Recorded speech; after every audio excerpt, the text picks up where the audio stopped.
This is Carte Blanche, the podcast. One story every day that matters. Delve into the issues that impact you, whether you're in need of a better understanding of the world around you or simply seeking inspiration or unique perspectives. You'll find it all here.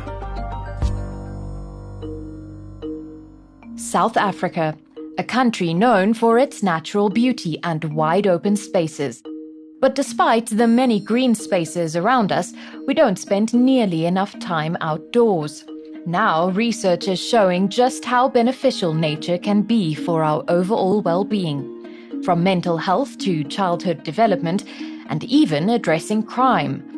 The concept of ecopsychology is becoming a big talking point, as experts encourage individuals to feel the grass beneath their feet, breathe in the fresh air, watch wildlife go about their day, or get their hands dirty in the garden. Today, we sit down with conservation psychologist Dr. Andrea Potgieter. Exploring the connection between humans and nature, Andrea understands just how important it is to reconnect with the natural world while also healing nature in the process. And if we better understand our relationship with nature, we might just be able to better understand our worsening climate crisis and do something about it.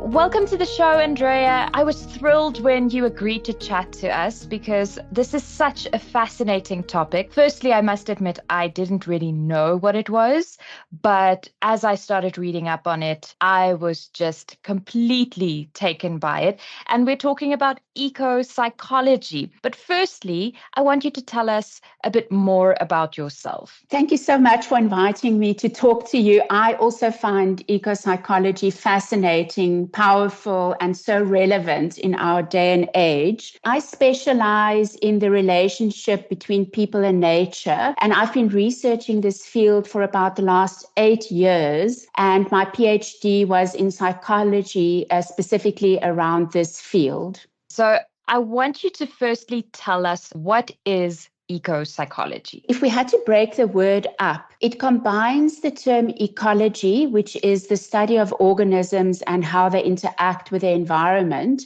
and that it's combined with psychology, which is the scientific study of mind and behavior, or if you want to think about it, our mental processes. But really at the core of eco-psychology is our emotional relationship or connection with nature. And this term was popularized in the book called The Voice of the Earth in 1992, written by Theodore Roszak. But it wasn't really a new term because traditional cultures and knowledge systems already practiced eco-psychology. It's just that the term really became popular after the book in 1992. What eco-psychology really does is that it challenges a lot of our big myths that we face in the world today. Eco-psychology says that there's an error in how we identify ourselves in a way that deliberately excludes others. And by that, the field means others like in nature or animals. And the field also says that there's an incorrect belief that there's a dualistic separation between us and nature.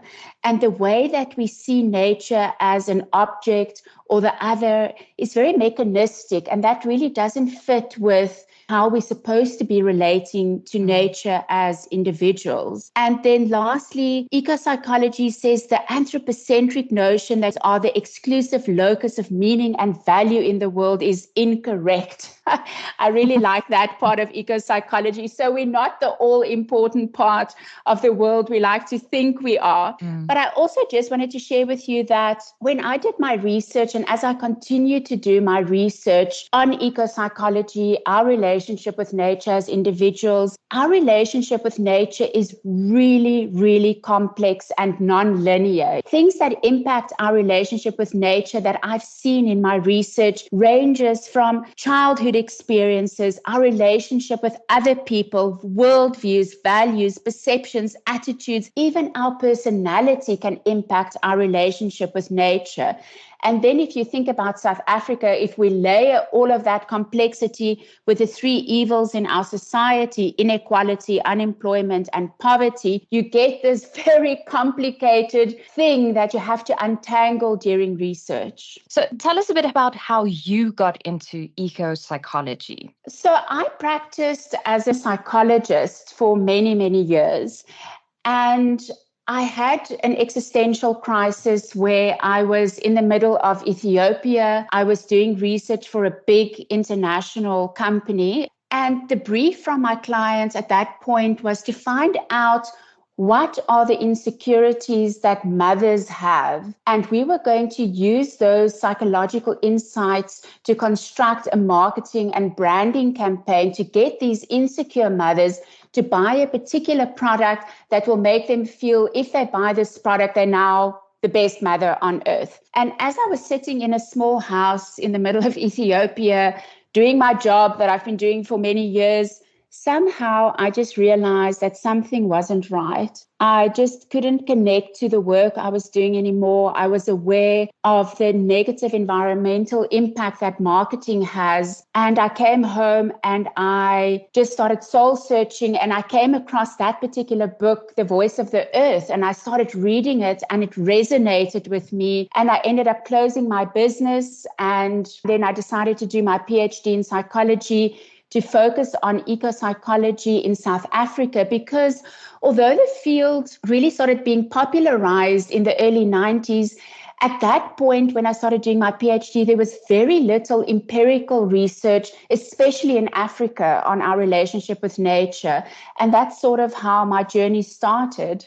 So I want us to get into the more practical side of ecopsychology. And firstly, there's a lot of reference to exposure to nature. But explain to us firstly, what is exposure to nature? So initially, when I started doing research, my definition of what qualifies as nature is wild nature. That includes natural abundance, biodiversity, ecosystems, limited impacts. You get that kind of picture. And my research was mainly in the urban environment. So I quickly started realizing, well, that's not really a realistic baseline for people that live in big cities. Because if we use that, it means people in big cities have no way of ever connecting with nature. Exactly. They're doomed. Yeah. So then I started unpacking that into different aspects of nature. So if you have to think about, similar to Maslow's hierarchy of needs, we can look at nature like that. So at the bottom, we have this wild, pure nature, abundance, ecosystems, biodiversity. Then one level above that, we can see nature as impacted or imprinted wild spaces. So that could be private nature reserves where people have houses and they live there. Then one layer above that could be manicured nature. So that would be parks or open green spaces, typically in urban environments. One level above that, contextual nature. So that is nature that provides context in our lives, such as our gardens, trees in our street, maybe looking at nature while we're traveling to work, looking through a window. Then there's the representation of nature through TV programs. And then at the top, we have to realize and remember that we are nature too, and our bodies are an expression of nature. And then obviously, through this whole pyramid that I've just unpacked for you, there's different spaces in between these classifications, depending on who you speak to. From an evolutionary point of view, why can't we just carry on living in our brick houses, spending time in offices? Why do we need to be in contact with nature at least for an hour or I don't know how long? Why is that necessary? If you think about the history of humanity as, let's say, walking through a forest for 2.5 kilometers, and walking through this forest, at first, it's biodiversity, we connected with nature, we're living off the land. Then the last couple of 100 meters that we walk through this forest, it becomes cut lawn, which represents the agricultural age. And we continue walking through this once forest. And the last step is it becomes concrete, and that's the industrial age. And then as we get to the end, there's our small toe sticking into the digital age.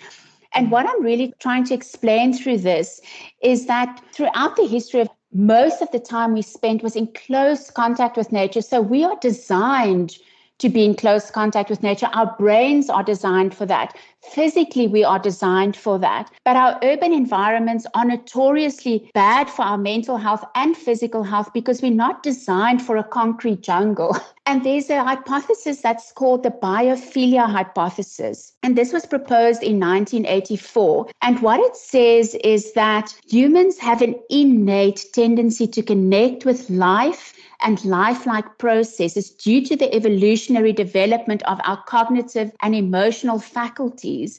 But we see that in practice today. We have the worst mental health we've ever had. Physically, people are ill, they're obese, they're unhappy.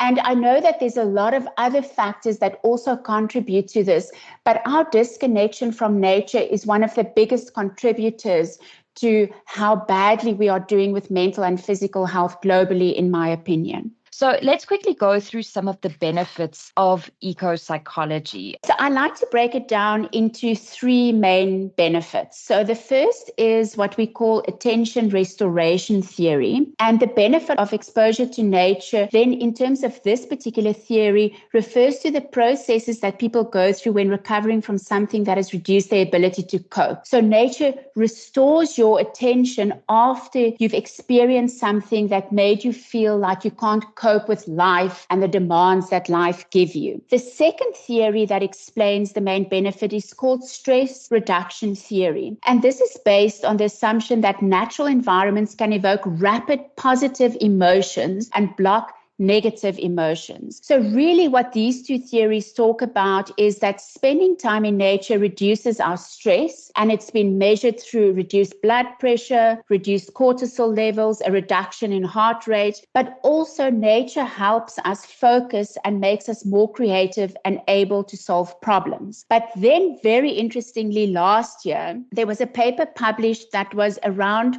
what is called the biodiversity hypothesis. And what these researchers found was that contact with a natural environment promotes immune balance and protects us from inflammatory diseases, which in turn helps us with our psychological resilience. So that really shows us that the benefits of spending time in biodiverse spaces in nature has both psychological benefits, but now it also shows it has a lot of physiological benefits as well, working through our gut microbiome. So let's approach it like we would medication. Is there a minimum dosage that we need to get the full benefit? So before I try and answer that, I just want to clarify that time in nature is different to connection to nature. So if you're walking through a forest or a tree canopy, and you, for example, on your phone, you're on nature, but because you're on your phone and they've measured this with brain activity, you don't get any of the benefits. So for me, the quality of our experience is as important as the quantity of our experience. What the evidence does show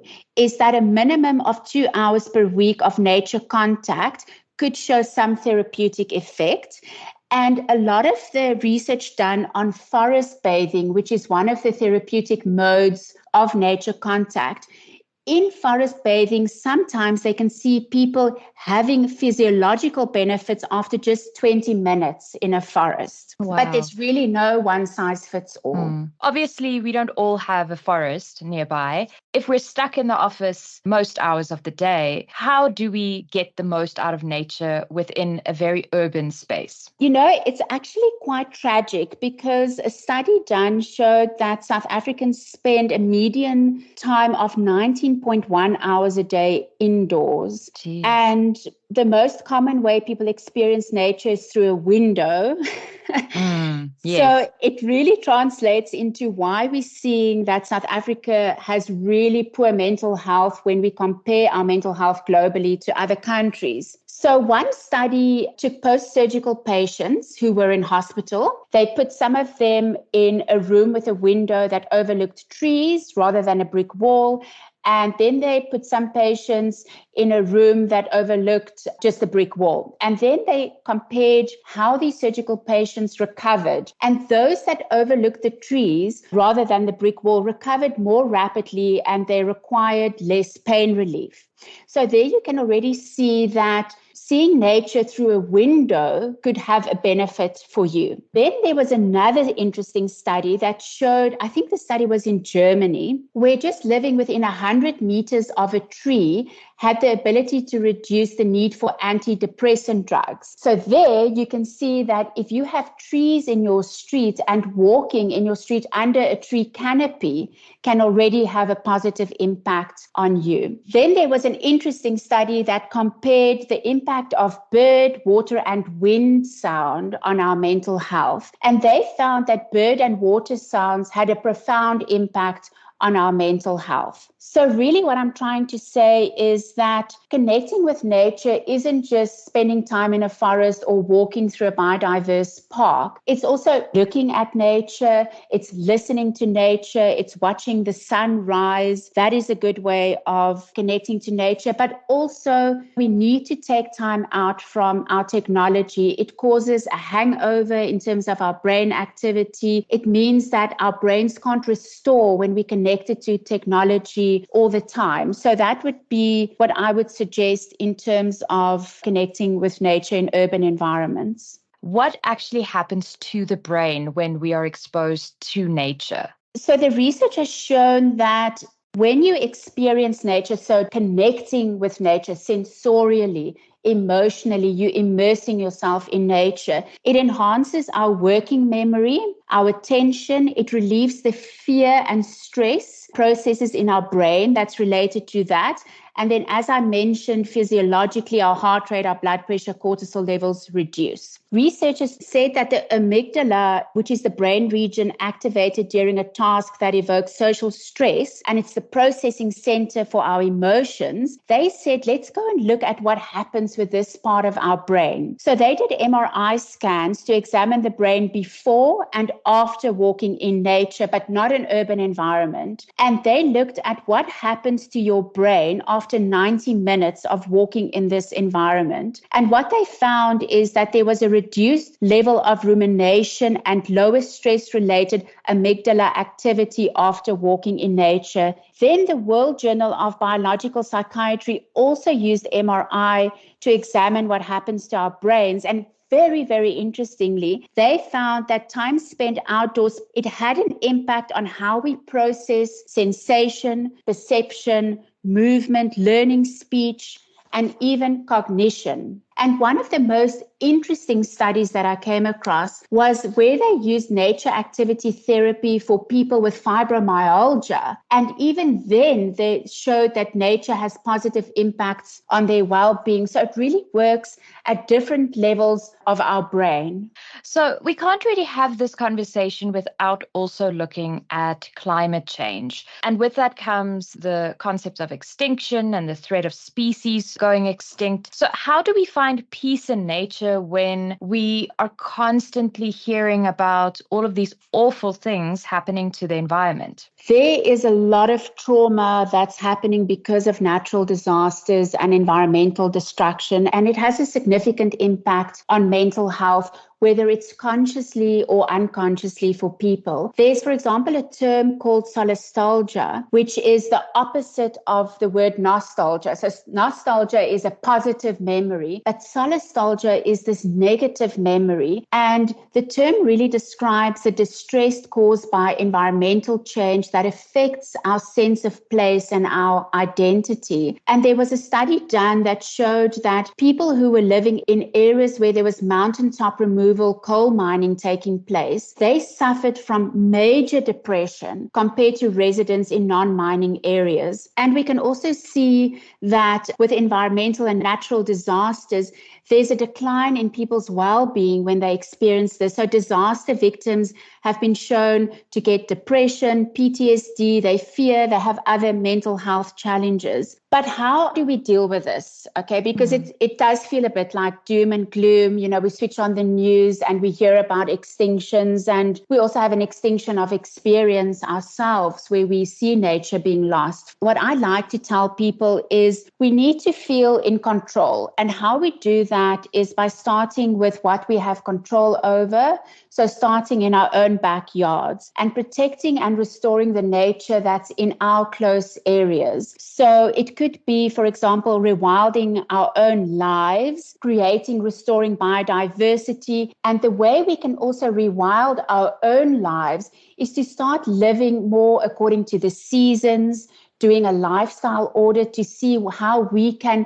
reduce our personal impact on nature, and also to try and make nature more accessible. And what I mean by that is a lot of people in South Africa don't necessarily have access to their own garden or safe green areas. So what we need to do is to create those areas at our churches, at our schools, in our communities, finding little blocks of lifeless ecological deserts and just rewilding them and making them safe spaces that we can then enjoy. And I also think that we need to focus on where we can make a difference for species. So I know of 2 women in Cape Town, 2 mothers, they were young mothers at the time, and they saw the endangered western leopard toad being decimated in their area by cars driving.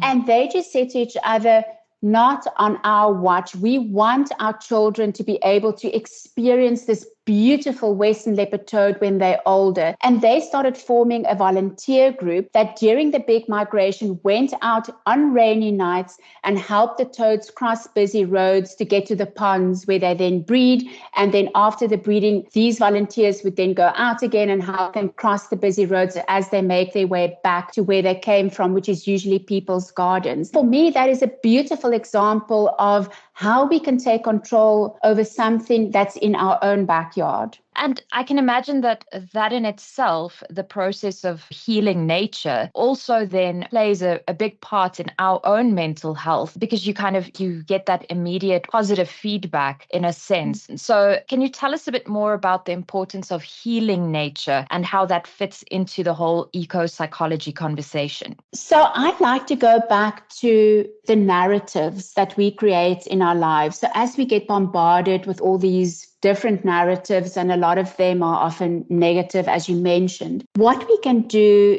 to heal nature and also to heal ourselves is to change the narrative to a redemptive rather than a contamination story. And what I mean by that is we need to change the way we tell our stories and the way we end our stories. So do the story that we tell ourselves about nature end in it's all lost, it's all going extinct, I might as well just consume and party and seek pleasure as much as I can? Or do we change that narrative to end in a story that's on a good note? I did the best that I could. I helped a specific species in this way. I created a biodiversity exclusion zone in my garden and I got the birds to come back and the bees to come back. So we just have to change our narrative and how we act on that in our lives.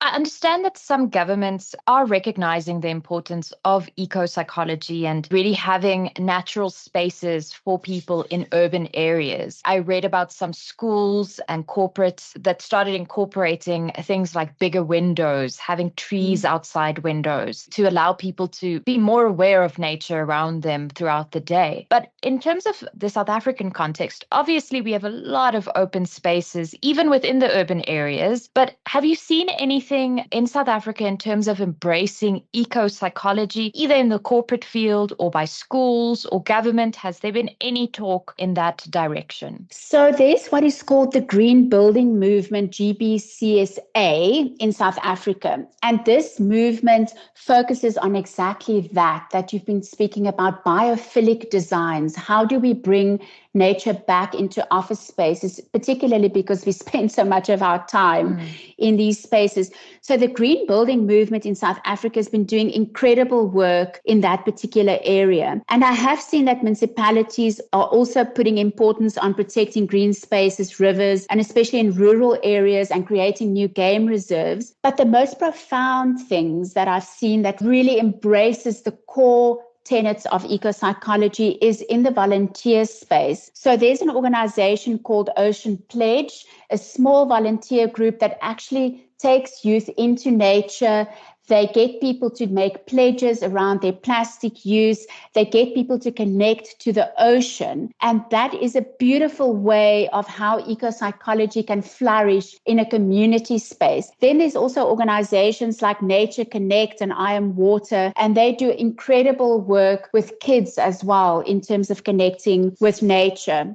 Then I've also seen a lot, and you've mentioned that, a lot of community gardens coming up. And in eco-psychology, we call that horticultural therapy, where you start working in a garden at school or a church or in your own backyard, where you plant vegetables and you grow your own food. It is really good for our mental health to actually do that. Another aspect, especially in South Africa where crime is such a big problem, some studies internationally have shown that exposure to nature can in fact lead to a decrease in crime in some areas and aggression. Have you found anything in your research about this? So I haven't specifically researched that directly in South Africa, but it makes complete sense because the amygdala regulates our emotions such as fear and aggression. And research on urban green spaces also showed that crime rates decreased following the greening of community spaces. And that was also done on greening vacant land in urban land parcels, etc. All of that has been shown to have a decrease in aggression and violence in particular areas. But what was the most fascinating was they did a study on prisoners, and they took prisoners with a view of nature and looked at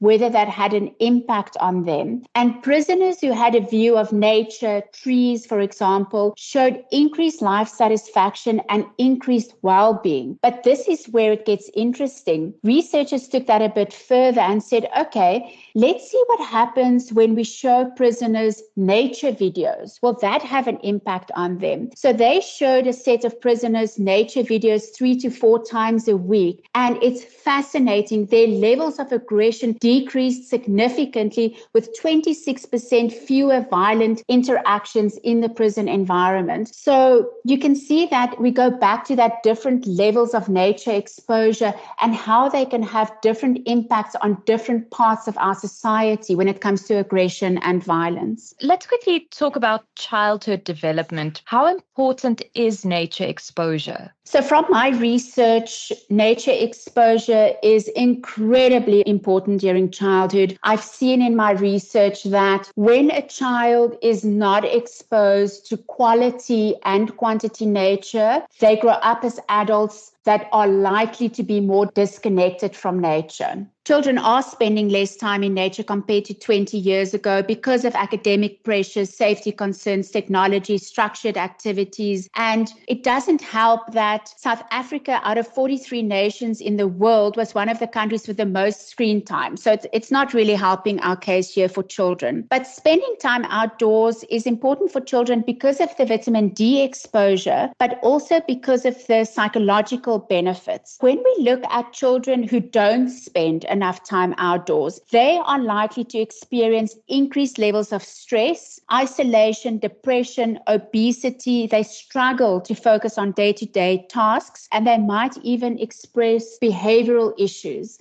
And what was alarming for me is when I started looking at children and how they're impacted by nature globally as part of my literature review, I found a study that showed in the UK that children were more able to accurately identify cartoon characters than local wildlife species.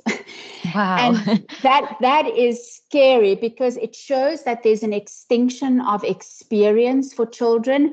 But also from eco-psychology, we see that when we care for something, that is when we want to protect it. But if children aren't connecting to nature, how are they going to care for it? So there was a study that compared children from 2 daycare centers. These children had similar socioeconomic backgrounds, but the one daycare was surrounded by buildings and brick walls, and the other was surrounded by orchards and untamed gardens and woodland. And what the researchers found was that children from the more natural daycare were found to have fewer sick days, better motor coordination, and better attention and concentration capacity. But that was in Sweden. So then there was a very, very interesting study done in a lower income area in the Western Cape. And they wanted to look at children's perception of the natural environment in South Africa. And what they found was that although these children perceived nature as a threatened place and that there's a culture of inconsideration amongst people towards nature, what was profound of the study is that these children saw nature as a dangerous place. It was characterized by crime, violence, and pollution, and it caused them to feel fear, anxiety, and distress when they thought of nature.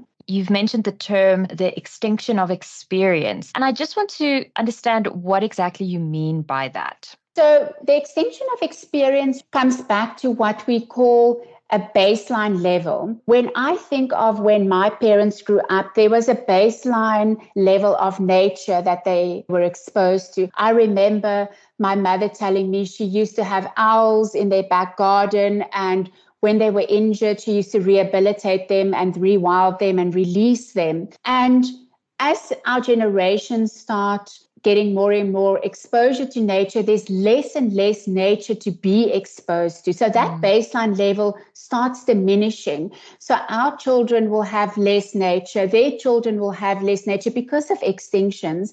And ecopsychology calls that the extinction of experience. So as more species go extinct, as we lose our natural biodiverse spaces, so we also lose this opportunity to experience and be connected to nature, and that is the extinction of experience. Some might say that the COVID pandemic forced many of us to reconnect with the environment. In my case, I started tending to plants. I also got into the whole birdwatching club that many of us joined during lockdown. But you published a study that found that it's actually the opposite, that we actually didn't reconnect with the environment as much as we think we did. Can you elaborate a bit on your findings? So what happened was all of that you said. And as a researcher in psychology, I thought, whoa, okay, let me test that. Let me test whether the COVID has made us closer to nature. What happened during COVID is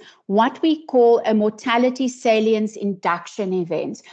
What that means is that usually we don't really think of our own deaths. On a normal day, it's somewhere there in our subconscious. We express it in certain ways, trying to leave a legacy. But what COVID did was it made that fear of our death rapidly conscious. All of a sudden, we didn't know if we go out, are we going to get COVID? Are we going to die? We heard of people dying that we knew, people around us.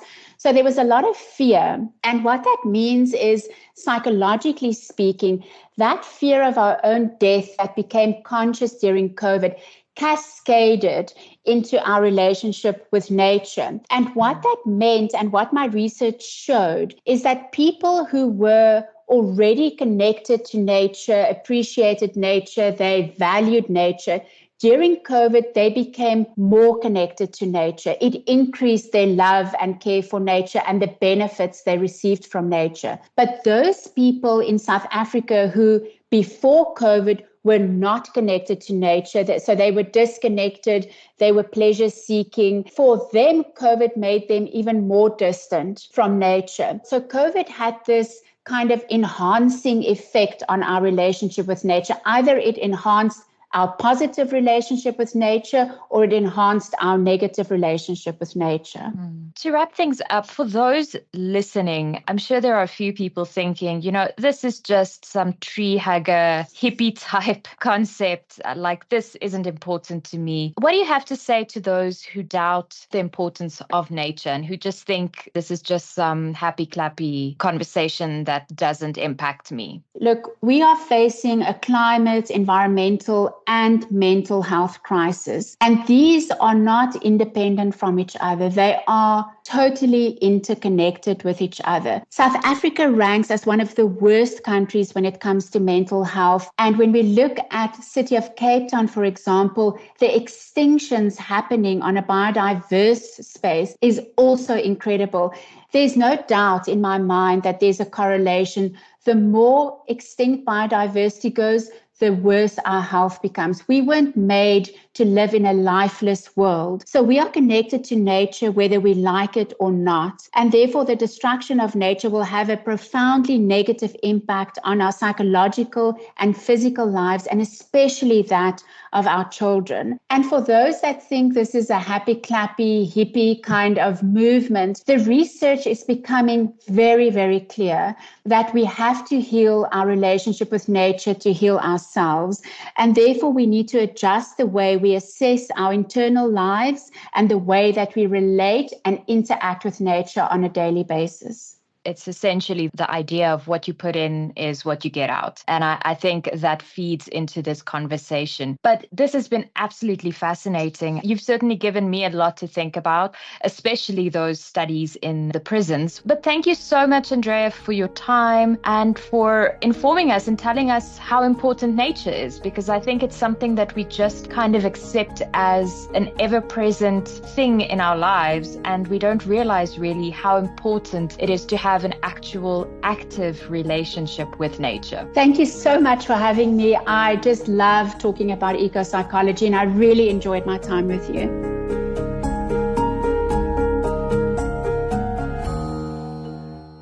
Thanks for listening. Why not share Carte Blanche, the podcast, with family and friends, even those living overseas? They can find us on Spotify and all other major platforms.